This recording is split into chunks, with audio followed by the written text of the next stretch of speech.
Hello mga guys, welcome back sa ating biyahe. Yun,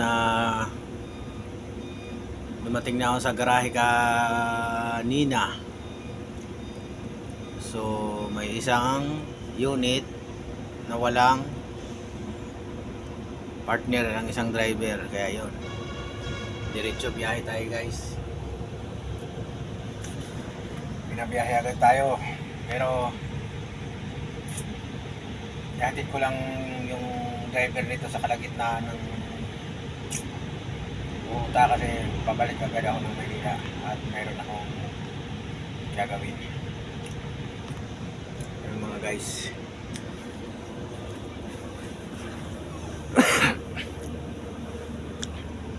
Si Higer, wala pa kaming pasahero.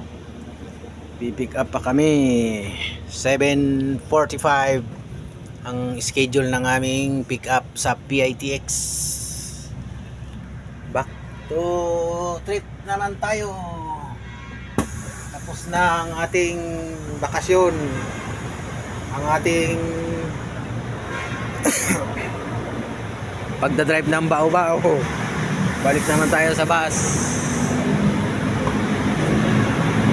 Guys, extrahan natin si 88128 biyaheng Buhi, Pasay City, Buhi, Camarines Sur. Ayan yung mga nasa likod natin, si Alps biyaheng Lipa, yung isa yung Dame MC. RMB ang nasa harap natin mga guys. Ayun si RMB oh. So dito muna tayo paparada kasi 7:45 pang pick up time namin sa KTX. Ayan mga guys oh. Tingnan natin mga guys kung makakasurvive pa tayo ng mahabang puyatan. Makayanan pa natin mga city operation.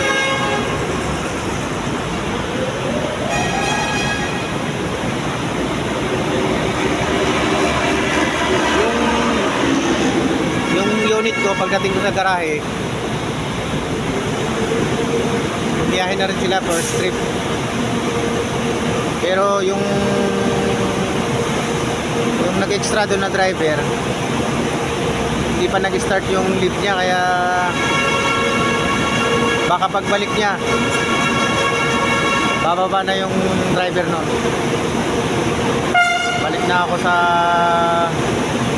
aking kaibigan na version 12. Ayun mga guys no, back to biyahe tayo mga guys. Na-extra agad tayo ni boss habang nasa biyahe pa yung unit ko. Yung mga bagong unit sa garahe meron na rin 2x1 biyaheng may biyaheng Balatan, Camarines Sur, may biyaheng Bulan. Ayun mga guys, Davao Metro Shuttle. Shout out sa inyo mga Davao Metro Shuttle. Hindi nyo ako siningil ng pamasahe. Shout out sa inyo. Mga good kayo, mga good. From yan yung sinakyan ko guys, galing Mindanao. Davao Metro Shuttle, hindi nila ako siningil kasi nagsabi ako na empleyado ako ng bus. So nagpakita lang ako ng ID. Eh, hindi nila ako siningil. Kaya shout out sa inyo. Ang babait ninyo, malaking tulong yun sa akin. Kaya 4 na buwan akong walang duty mga guys. At tayo ay galing na nagpapagaling ng bumigay nating katawan. Yung mga guys no,